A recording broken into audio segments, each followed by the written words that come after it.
At the same time శ్రీమతి షర్మిల గారి మీద వరుసగా అత్యంత జుగుప్సాకరమైన పోస్టులు పెడుతుంటే ఏ రోజైనా సరే వైఎస్ జగన్మోహన్ రెడ్డి గారు కానీ సజ్జల రామకృష్ణారెడ్డి గారు కానీ లేకపోతే ఇంకో XOY ఆ పార్టీలు ఉన్నవాళ్ళు ఇది మాకు 100 ఉన్నవి, ఇది కుటుంబ వ్యవహారము, అవునన్నా కాదన్నా శ్రీమతి షర్మిల వైఎస్ రాజశేఖర రెడ్డి గారు కూతురు జగన్మోహన్ రెడ్డి నాకు చెల్లెలని జగన్మోహన్ రెడ్డి గారు వచ్చేసి ఏ రోజైనా చెప్పాడా? అక్కడ కేసులకు వచ్చేసి నీ పేరు బదనాం అవుతుంటే ఇదేమో నా కుటుంబ వ్యవహారం అని చెప్పి బయటకు వచ్చి చెప్పుకున్న తప్పితే అదే ఆమె మీద విపరీతమైన ట్రోల్ చేస్తూ బూతులు పెడుతుంటే ఆవిడే వచ్చి బయటకు వచ్చి చెప్పి నీ సైతాన్లు వైసీపీ సైతాన్లు నా మీద పచ్చి బూతులు పెడుతున్నారని చెప్తే సునీత గారు కావచ్చు షర్మిల గారు కావచ్చు మేము చెప్పడం కాదు, వాళ్ళిద్దరే ప్రెస్ ముందుకు వచ్చి చెప్తే ఏ రోజైనా జగన్మోహన్ రెడ్డి గారు వచ్చి ఈ మాట చెప్పారా?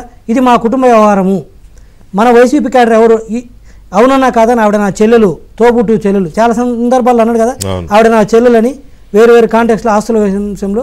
మరి ఈ కాంటెక్స్లో ఎందుకు చెప్పలేపాడైనా? ఒక్కటి కూడా మీరు చెట్టొద్దామని మేము చూసుకుంటాము, ఇది మా కుటుంబ వ్యవహారం అని మీరు చెప్పాలి కదా. ఏ రోజైనా సరే మీరు వైసీపీలో కూడా ఇప్పుడు టీవీ డిబేట్ చూస్తూ ఉంటారు. ఒక్కటి జగన్మోహన్ రెడ్డి గారు ఆవిడ నా చెల్లెలు, ఆవిడ మీద మీరు పరుష పదజాలం వాడొద్దని చెప్పినట్టుగా ఎప్పుడైనా విన్నారా? అంటే సాక్షాత్తు తన కన్న తల్లి తోబుట్టు మీద అత్యంత జిగుప్సాకరంగా పోస్టులు పెడుతుంటే జగన్మోహన్ రెడ్డి గారు బయటకు వచ్చి ఇది తను నా చెల్లెలు తల్లి మీరు పెట్టొద్దు అని చెప్పని వ్యక్తి ఇక మిగతా వాళ్ళ మీద ఎలా చెప్తాడు పెట్టొద్దని? పెట్టినవన్నీ కూడా ఆన్ రికార్డే కదా. ఈరోజు మళ్ళీ ఏం చెబుతాడు బయటకు వచ్చి మా వాళ్ళు అలాంటిది ఏం లేదు స్వేచ్ఛ అంటాడు. ఏంటి స్వేచ్ఛ? శ్రీమతి షర్మిల గారిని కులం పేరుతో దూషించడం స్వేచ్ఛ మీ వైసీపీ కార్యకర్తలకి? ఆవిడకి రెండో పెళ్ళి అయితే అది చెప్పడము అది స్వేచ్ఛ? ఇంకొక అసలు ఇంకా చెప్పలేదు అది ఎలా మీ వైసీపీ కార్యకర్తల స్వేచ్ఛ? అది జగన్మోహన్ రెడ్డి గారు మీరు చెప్పండి. నీ సొంత చెల్లెలు అంటే నువ్వు ఖండించలేదు. అది కాదు ఎవరు అనడం కాదు, ఆయనే అన్నాడు కదా చంద్రబాబు నాయుడిని సంతోష పెట్టడానికి పసుపు చీర కట్టుకెళ్ళిందని.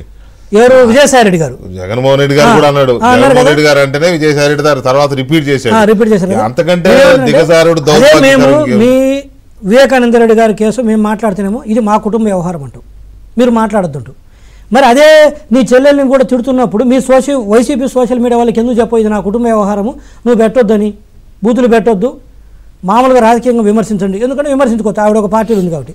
అంటే ఇతను దగ్గరుండి ఇందాక సార్ చెప్పినట్టు విక్రమ్ గారు చెప్పినట్టు జగన్మోహన్ రెడ్డి గారే దీనికి కర్త కర్మ క్రియ దగ్గరుండి చేపిస్తుండు.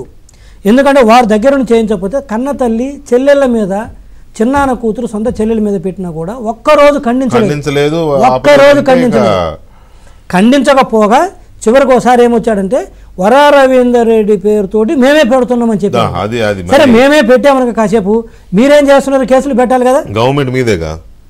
అప్పుడు కాదు ఇప్పుడైనా కేసులు ప్రైవేట్ కేసు గవర్నమెంట్ ఇప్పుడు రవీందర్ రెడ్డి షర్మిల గారి పేరు మీద పెట్టింది ఎలక్షన్ల ముందే కదా.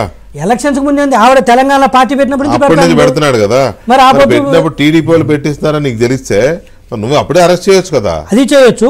2019 జనవరి 14వ తేదీన గుర్తుంది వెంకటేశ్వర గారు మీకు, శ్రీమతి షర్మిల గారు వెళ్ళేసి ఒక పోలీస్ స్టేషన్లో కంప్లైంట్ ఇచ్చారు ఒక ఇష్యూ మీద, ఒక గుర్తుందా మీకు?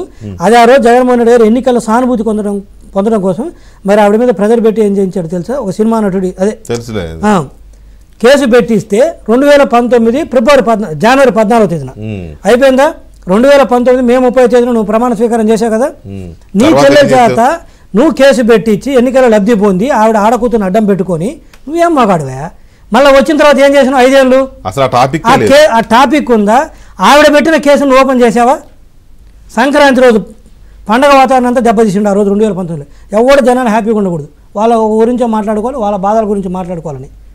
ఎన్నికలకు ముందు ఇంత డ్రామా ఆడిన వ్యక్తి నువ్వు చెల్లెల్ని కన్న తల్లిని చెల్లెల్ని కూడా వాడుకొని అటువంటి ఒకవేళ అటువంటిది ఏదైనా ఉన్నా కూడా ఎవరైనా చేసినా కూడా నువ్వు బయటికి తీసుకురాకూడదు.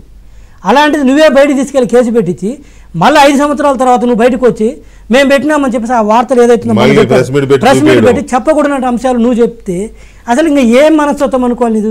ఈ వైసీపీ వాళ్ళు కూడా అలాంటి వ్యక్తిని పట్టుకొని ఊగులాటం నాకు అర్థం కావట్లేదు. ఏంటో ఒకసారి ఆలోచించండి. సేమ్ డైలాగ్ షర్మిల గారు కూడా ఉంది, ఇలాంటి వ్యక్తిని నాయకుడిగా మోస్తున్న మీరు ఒకసారి ఆలోచించండి, పండగ ఆరాధించాలి, ఒకసారి ఆలోచించండి. ఇప్పుడు ఒక పాయింట్ ఇప్పుడు మీరు చెప్పారు కదా, అసలు ఆయన సమక్షంలోనే సోషల్ మీడియాని అబ్యూజ్ చేశారు. అసలు అసెంబ్లీనే అబ్యూజ్ చేశారండి. ఆయన భయంకరంగా. సమక్షంలోనే భయంకరంగా మాట్లాడారు సార్. కదా. అది వేరే వాళ్ళ మీద సార్, ఇది వ్యక్తిగత సొంత ప్రజల మీద. ఎవరి మీద? ఎవరైనా మహిళే కదా. నేనేం కాదంటే ఆయనకి ఇళ్ళ మీద లేనప్పుడు ఇంకా అవతల మీద మీద ఏముంటుంది? అది నేను చెల్లెల మీద అమ్మ తల్లి మీద లేనప్పుడు ఎదుటివాడి భార్య మీద వాళ్ళ మీద ఏముంటది అంటే తనాపరా లేదు, సోషలిస్ట్ అంతే, అందరినీ ఒకే కాటన కట్టడం అన్నమాట. సో ఇక ఇది ఇలా ఉంటే ఇప్పుడేమో కోయర్సివ్ స్టెప్స్ తీసుకోవద్దు, లేకపోతే యాంటిసిపేటరీ బెయిల్, ఇంత తతంగం జరుగుతుంది. మరి గతంలో ఒక్కరికైనా ఇలాంటి అవకాశం దొరికిందా? ఆ 2-3 వారాల గ్యాప్ అయినా దొరికిందా? ఏముంది వెళ్ళడం, తెల్లవారుజామును అర్ధరాత్రి